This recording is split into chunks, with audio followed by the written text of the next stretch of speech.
감사합니다. 할렐루야. 아유, 정말 더워요. 내가 가만히 오늘 찬송 부르면서 생각하니까 정확하게 60년 전에 내가 28살 때 월남에서 예배를 드렸거든요. 이제 1965년인데 그때 이제 천막에서 드렸어요. 천막을 걷어 올리고 통로가 있는데 이 통로에는 군인들이 이제 예배 드리기 위해서 메고 온 총들이 쫙 있어요. 기관총, 그냥 소총 이렇게 쫙 있는데 그 무더위 속에서 예배를 드렸는데 오늘 가만히 그때 생각을 하니까 눈에 선한 거예요. 천막 걷어 올리고 그곳에서 군인들이 총 갖다 놓고 찬송하던 모습이 눈에 선히 느껴지는 거예요. 근데 우리가 지금 이렇게 에어컨 밑에서 이렇게 좋은 환경 가운데 예배를 드린다는 것은 참 말할 수 없는 감사다 이런 생각이 들어요. 오늘 참 이 귀한 날인데 많은 사람들이 지금 휴가 갔거든요. 우리는 교회에 와서 주님을 섬깁니다. 우리가 주일을 거룩하게 지키고 예배에 참석한다는 것이 우리의 삶에 얼마나 소중한 일인가.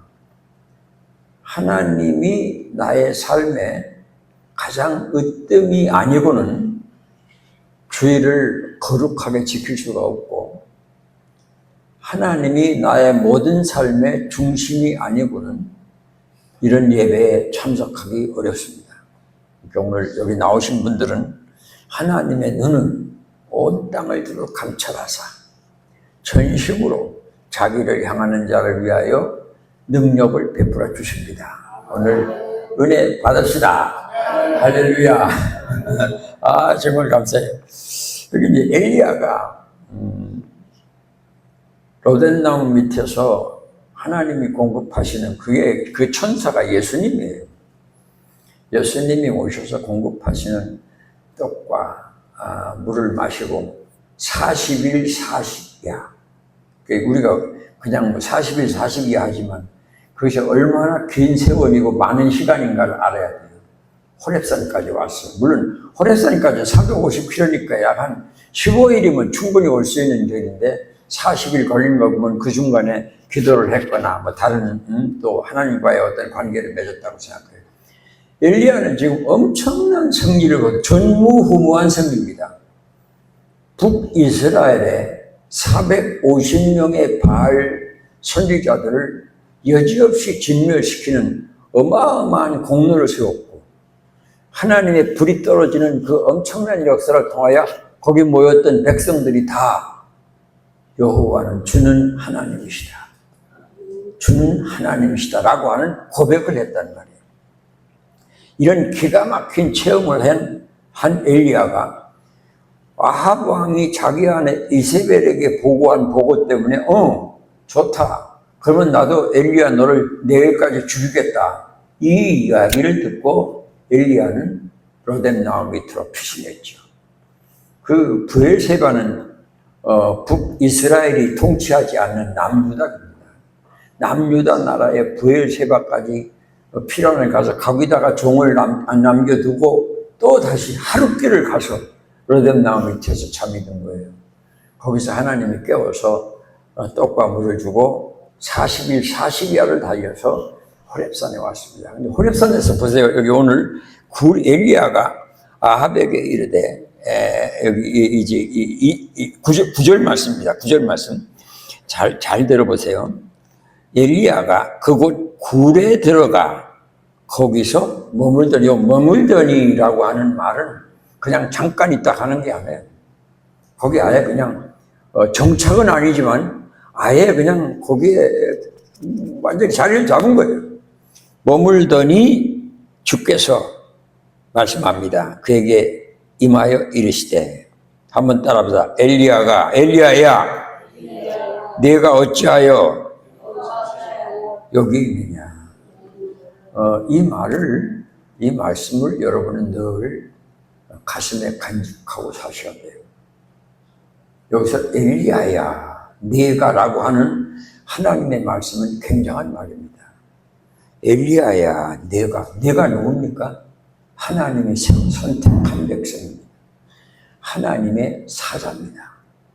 하나님의 선지자입니다. 하나님의 예언자입니다. 그런데 우리가 이 말을 우리 가슴에서 묵상을 해야 돼요. 우리가 사는 삶 가운데 하나님이 우리를 향하여 내가 어찌 여기가 있어?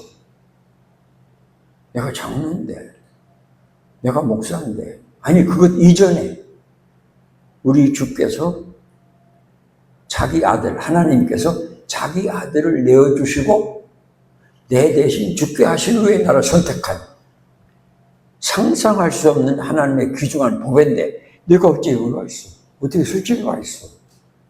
어떻게 여기 앉아서 함께 세상 사람들과 그런 걸 생각해? 이런 걸 생각해야 돼.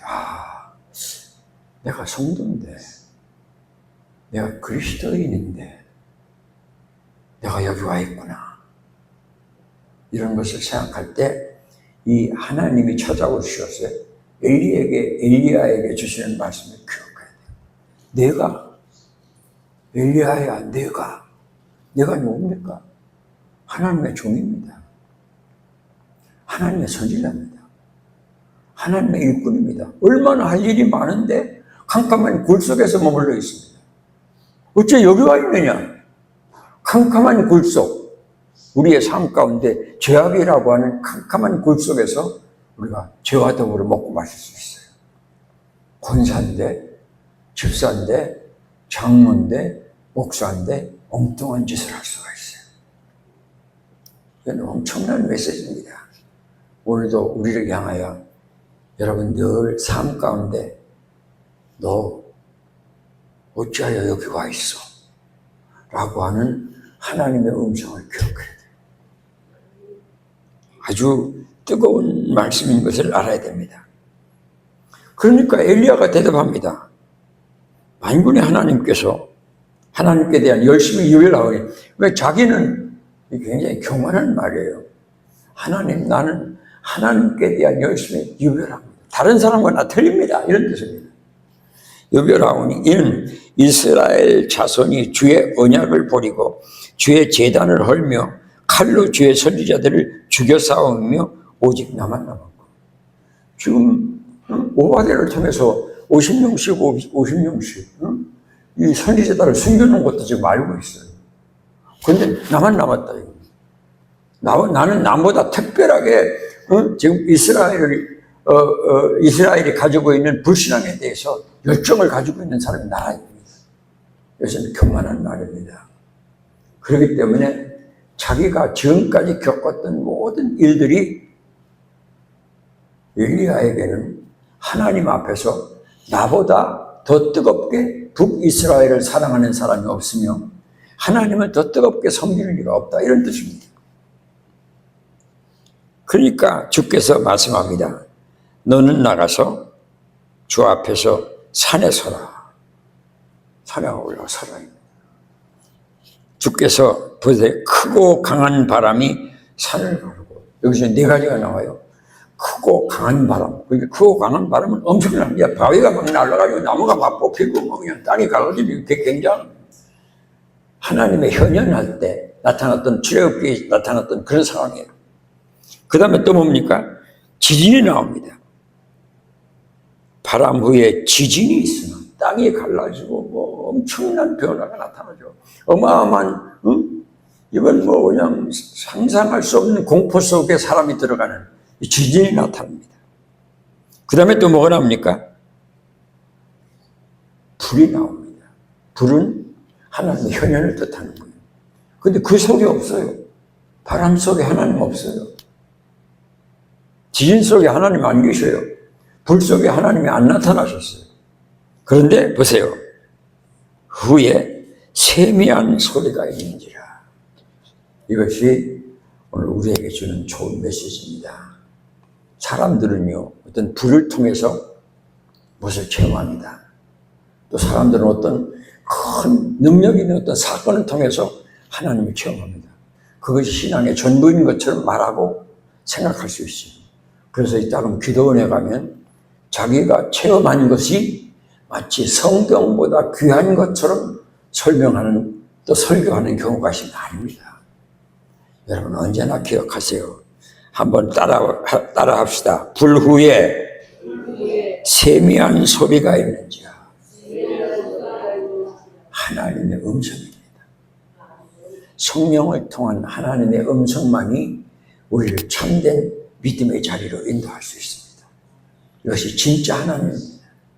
불을 통해서 얻은 어떤 체험, 어떤 큰 기적 같은 역사를 통해서 병이 나았다든지 이런 것은 어떤 사건이 벌어지면 다 잊어버리게 돼요.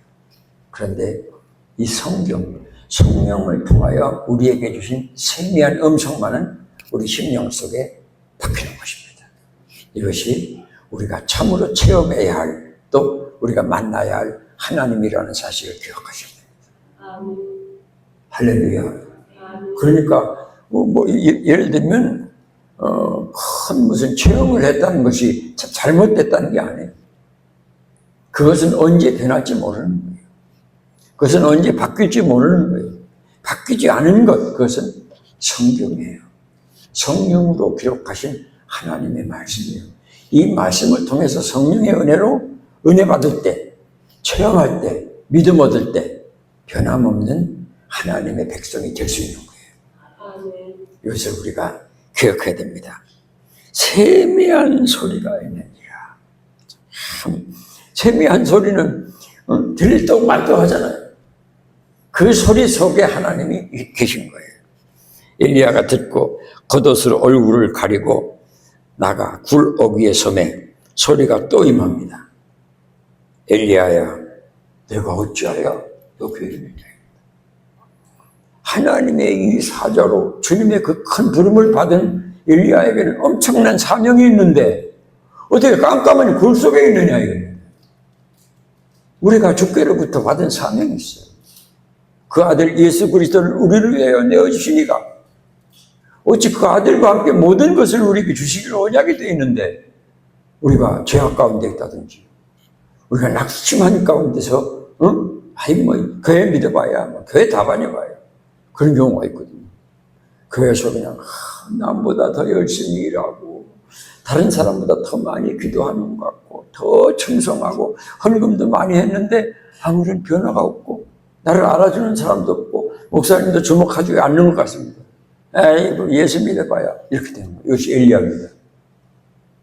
지금 3년 6개월 동안 비가 오지 않을 때 기선시내가에서 여러 달 동안 까마귀가 날라다주는 떡과 음식을 물을 먹었습니다. 그 다음에 사르밧으로 가서 과부와 함께 하나님이 보내주시는 그 가루로 3년을 살았습니다. 그 아들이 죽었을 때 이 엘리야가 기도함으로 아들이 살아나는 기적이 나타났습니다. 이런 어마어마한 일이 이 엘리야의 가슴 속에는 하나님을 향한 신앙으로 자리 잡고 있습니다. 그런데 갈멜산 위에서 450명의 바알 선지자들과 대결하여 승리하고 그들을 처단한 후에 북이스라엘에 아무런 변화가 없습니다. 온 거기 모인 모든 백성이 그는 하나님이시오, 그는 하나님이시오 외치면서 큰 믿음 속으로 들어갔는데 북이스라엘은 아무런 변화가 나타나지 않습니다. 오히려 아합의 보고를 받은 이세벨이 엘리야, 너는 내일 이맘때 반드시 나의 손에 인해서 죽는다. 이 말에 야, 이거 하나님 믿어봐야 죽자고 해봐야 이렇게 열심으로 해봐야 그 온갖 경험을 하고 체험을 해봐야 아무것도 아니구나 이렇게 됩니다. 이것이 인간이 가지고 있는 연약이에요. 우리가 이런 말씀을 읽을 때 그것이 바로 나라입니다. 별 수 없는 거예요. 많이 체험하고 다른 사람보다 열심히 기도하고 열심히 헌금하고 다른 사람보다 더 많이 선교하고 그렇기 때문에 자기 믿음이 자기가 하나님을 향한 열심이 다른 사람보다 특심한 줄 압니다. 이것이 엘리야의 생각이었어요. 우리가 그런 마음을 갖고 있는. 그런데 아무도 변화가 없어요. 우리 가정도 뭐 달라진 게 없어요. 나에게 뭐 큰 축복이 임하는 것도 없어요. 그때 낙심이 오는 거예요. 그때 어디로 갑니까? 호렙산 굴 속으로 들어가요. 그런데 하나님은 이런 자기 백성을 포기하지 않으세요.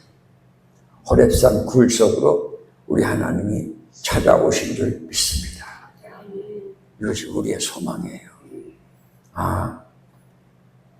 사람들이 생각하면 저 사람 타락했구나. 저 사람 예수 잘 믿더니 저 모양 됐구나. 그런데요, 어느 순간에 반드시 택한 백성은 주님이 다시 찾아오십니다. 네가 어찌하여 여기 있느냐? 석연아, 너 어찌하여 여기 있어? 그 말에 소스라쳐 놀랄 수밖에 없어요. 그 음성이 아주 세미한 음성이에요. 들릴 듯 말 듯한 음성. 이런 조용하고 그 자비로우신 하나님의 사랑의 음성을 듣고 나면 인간은 변화되는 겁니다. 그가 대답하되 또 말합니다.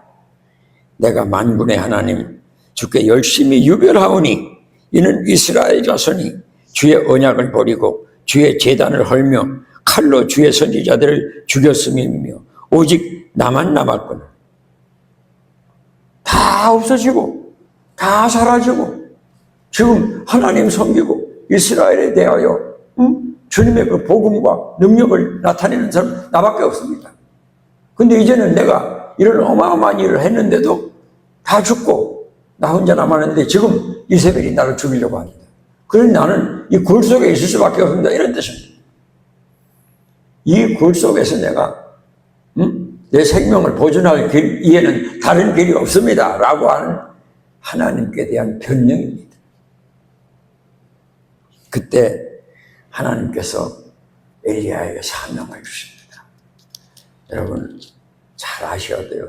한 번 구원받고 한 번 부름을 받으면 우리가 잘못된 길을 가고 호렙산 캄캄한 굴 속에 머물고 있다 할지라도 주님은 반드시 찾아내시어 우리가 꼭 감당해야 할 사명을 감당케 하시는 하나님이심을 믿어야 합니다.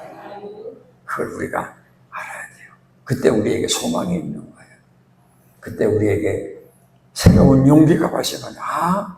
하나님은 살아계시는구나. 하나님은 역시 살아계시는구나. 라고 하는 믿음에 우리가 머물 수 있다는 것을 기억하셔야 돼요. 그러니까 언제나 여러분들은 이 귀한 말씀, 우리 혹시 그럴 수가 있거든요. 친구 때문에, 또 다른 일 때문에, 또 여러 가지 마음 가운데 생긴 시험 때문에 믿음이 약해질 수 있고, 또 잘 믿던 사람이 잘못된 것을 보고 나도 함께 잘못될 가능성이 있어요. 그때 어디에 있는 것이냐? 바로 그것이 호렙산 굴 속에 있는 거예요. 그럼 나는 망했느냐? 아니에요. 한 번 부르신 자기 백성을 반드시 향하면 포기하시지 않습니다. 마침내 찾아오셔서 우리 하나님이 사명을 주십니다. 보세요. 아주 참 기가 막힙니다. 담에게서 여기 지금 오늘 본문 가운데 14절 말씀 한번 다시 보겠습니다. 열왕기상 19장 14절 말씀. 그가 대답하되 15절 주께서 그에게 이르시되 너는 내 길을 돌이켜 지금 생각하는 지금 살고 있는 삶에서 돌이키라. 지금 살고 있는 삶이 뭐예요? 낙심천만한 삶이에요. 지금 있는 곳이 얼마예요? 어디예요? 캄캄한 굴 속이에요. 지금 하려는 일이 뭐예요? 없어요. 완전히 절망 가운데 있는 여기서 돌이키라입니다. 돌이켜 광야를 통하여 다메섹에 가서 지금 하나님이 새로운 사명을 주십니다. 다메섹은 아람 나라의 수도잖아요. 아람으로 가라. 근데 북이스라엘로 와서는 족국입니다. 근데 하나님은 엘리야에게 이 명령을 내리는 거예요. 엘리야가 굴 속에서 받은 새로운 명령이에요. 다메섹으로 가서 하사엘에게 기름을 부어요. 하사엘은 지금 이 아람 나라의 왕이에요. 그 전에 왕을 자기가 칼로 찔러 죽이고 자기가 왕이 된 사람인데 기가 막히게 북이스라엘을 많이 괴롭힌 사람이에요. 북이스라엘 원수예요. 근데 그 원수에게 가서 하사엘에게 기름을 부어 왕을 삼으라 합니다. 그 무슨 말이에요? 앞으로 이스라엘을 정치하실 때 하사엘을 하나님이 쓰시겠다. 그러니까 하나님은 세상 만사를 주관하시는 거예요. 그 무슨 말이에요? 결국은 심은 것을 거두는 한때가 있게 하시고 그 일을 하나님은 반드시 이루시되 때로는 생각도 못한 사람을 들어서 하나님이 사용하신다. 우리는 어떤 사람은 이 사람은 할 것이다. 저 사람 안 해. 그게 하면 안 돼요. 모든 것을 주께 맡겨야 돼요. 그리고 하나님이 하시면 된다. 그 마음을 가지셔야 돼요. 하나님은 살아계시고 그리고 하나님이 하시면 된다. 지금 엘리야의 생각에는 나 하나밖에 없는데 나도 죽이려 하는데 북이스라엘을 누가 정치하느냐입니다. 북이스라엘의 이 타락한 나라를 누가 고치느냐입니다. 없다 이겁니다. 그런데 하나님은 누굴 쓰십니까? 북이스라엘의 원수인 아람 나라의 왕을 쓰십니다. 기가 막힌 말입니다. 지금 여기 15절 말씀 가운데 광야를 통하여 다메섹에 가서 이르거든 하사엘에게 이건 불가능한 일입니다. 하사엘에게 기름을 부어 어떻게 엘리야가 아람 나라의 왕에게 기름을 붓습니까? 물론 엘리야가 안 붓습니다. 그 다음에 엘리사가 붓습니다만 이 말은 하나님이 앞으로 이 하사엘을 들어서 북이스라엘을 정치하시겠다. 너는 또 님시 아들 예후에게 기름을 부어 이스라엘 왕이 되고 아합 다음에 예후가 일어나는 거예요. 그 예후가 일어나서 모든 이스라엘의 그러니까 하나님의 원수된 자들을 정치하시죠. 또 아헬몰라 사바스의 아들 엘리사에게 기름을 부어 내 후계자를 삼으라. 그 지금 굉장한 사명을 지금 엘리야가 받았잖아요.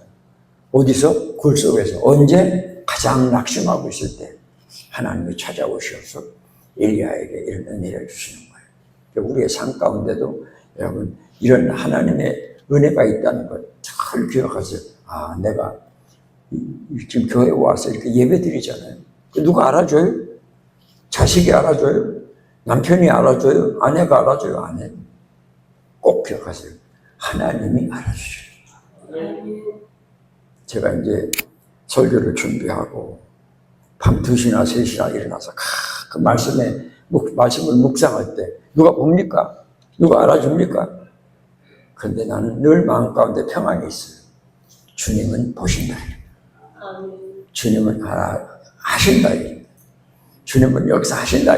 그러면 그 주님이 아시는 전심으로 자기를 향하는 자에게 하나님 반드시 능력을 주시거든요. 그 능력이 나타날 때 어떻게 됩니까? 안 믿는 자가 믿음을 얻게 되고 약한 자가 강하게 되고 병든 자가 고침을 받게 되고 딴 길을 가던 자가 돌이켜 새로운 하나님의 사명을 감당하는 일로 가게 되는 겁니다.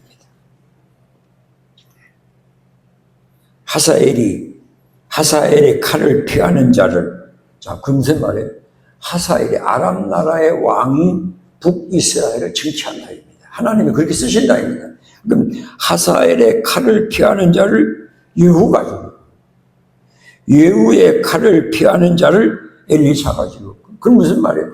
반드시 북이스라엘에서 하나님을 대적하고 우상을 섬겼던 잘못된 이스라엘 민족에 대한 죄악의 정체를 빠짐없이 남김없이 하나님이 실시하신다. 그러니까 여러분 꼭 기억하세요.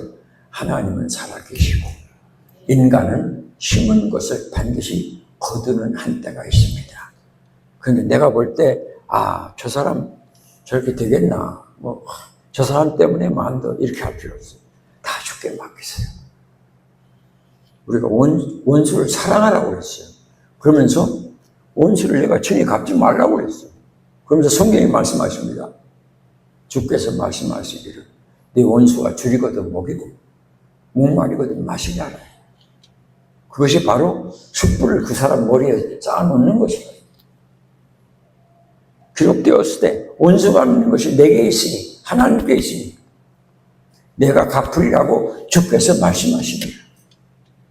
하나님이 반드시 하시는 거예요. 우리가 교회가 세상으로부터 손가락질도 당하고 교회가 참 입장 곤란한 그런 경우를 많이 당하잖아요. 그리고 많은 사람이 교회를 떠납니다. 또 많은 사람이 교회를 손가락질합니다. 교회만큼 미움을 당하는 경우가 없다고 생각할 경우도 있습니다. 그러나 여러분 낙심하지 마십시오. 하나님은 살아계십니다. 심은 것을 반드시 거두는 한때가 있도록 우리 하나님 역사하실 줄 믿습니다. 자, 그런데 18절 우리 다 같이 읽겠습니다. 18절 시작. 7,000명을 남기리니 다 바알에게 무릎을 꿇지 아니하고 다 바알에게 입맞추지 아니한 자입니다. 지금 엘리야는 자기 혼자밖에 없는 줄 알았는데 아닙니다. 7,000명 남겨준 하나님의 자녀가 있고 백성이 있습니다. 이 말씀을 읽을 때 여러분 이 말씀 속에서 자기를 대입시켜 보세요. 남은 자 7,000명이 누구냐 이겁니다. 그 7,000명 중에 내가 남은 자여야 된다. 내가 예수를 믿고 주님을 섬기고 주님의 뜻을 이룬다고 기도하고 날마다 주 앞에 나의 삶을 바친다고 생각하고 있지만 과연 이 어마어마한 핍박과 온갖 불의 앞에서 남은 자로 살 수 있을까? 오늘 이 말씀을 기억하시면서 이 남은 자 7,000명 중에 우리가 있기를 주의 이름으로 축원합니다. 그것이 소망이에요. 교회가요, 물론 큰 교회도 있고 작은 교회도 있고 많잖아요. 그러나 절대로 교회는 크고 작은 것을 성경 어느 데에서도 따지지 않았어요. 천하보다 귀한 생명이 하나님. 두세 사람이 모인 곳에 주님의 이름으로 모이면 주님이 함께 하시겠다고 약속했습니다. 그럼 이렇게 모였잖아요. 그럼 다른 교회에 비하면 몇만 명, 몇천 명 모이는 교회에 비하면 이건 좀 세상 말로 조적지열이죠. 그러나 기억하세요. 하나님은 그 어느 한 사람이라도 주를 향하여 전심으로 자기에게 의지하는 자에게 주님은 들어 쓰시고 사용하시고 7,000명 남은 자로 우리 하나님이 은혜 주실 줄 믿습니다. 이 말씀을 잘 받으세요. 여기 남은 자 7,000명이 있는데 나는 하나님의 남은 자로 존재해야 되겠구나. 하나님의 남은 자로 살아야 되겠구나. 하나님의 남은 자로 믿음을 지켜야 되겠구나.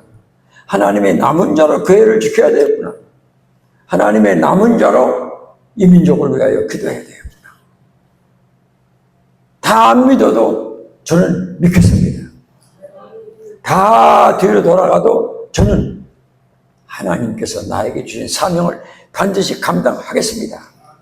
라고 하는 이 믿음을 가질 때 우리는 어떻게 됩니까? 주님의 은혜를 입게 되고 세미한 주의 음성을 듣는 거예요. 그냥 우리가 생각할 때 갑자기 뭐가 뚝 떨어져서 그가 큰 부흥이 일어나고 있을 수도 있죠. 병자가 일어나고 어디 있을 수도 있죠.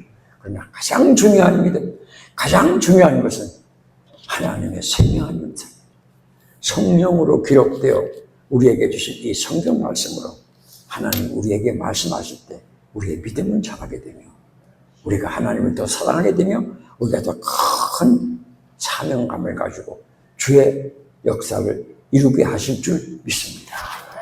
이 믿음으로 승리합시다. 내가 이 마지막 오늘 이 18절을 오늘 새벽 몇 시인가에 묵상하다가 내가 목사인데 과연 하나님이 남겨주신 7,000명 속에 들어갈 수 있을까 그런 생각을 했어요. 나이가 자꾸 들고요. 이제 전에 가졌던 열정이나 뜨거움이 사라졌다고 봐야 되거든요. 그러니까 어떤 목사님이 며칠 전에 설교를 들었는가 책을 읽었나 모르겠어요. 자기 아내 보고, 여보, 나 이렇게 살다가 지옥 갈 것 같다. 그냥 어영부영 사는 거예요. 그냥 그날 사는 거예요. 이거는 잘못하면 지옥 갈 것 같은 고통입니다. 그래서 뭘 했느냐? 나이가 들었는데 교회를 개척했어요. 그리고 그냥 목숨을 걸고 그 교회를 위하여 얼마나 충성을 하고 얼마나 정성을 기울여 얼마나 기도를 많이 하고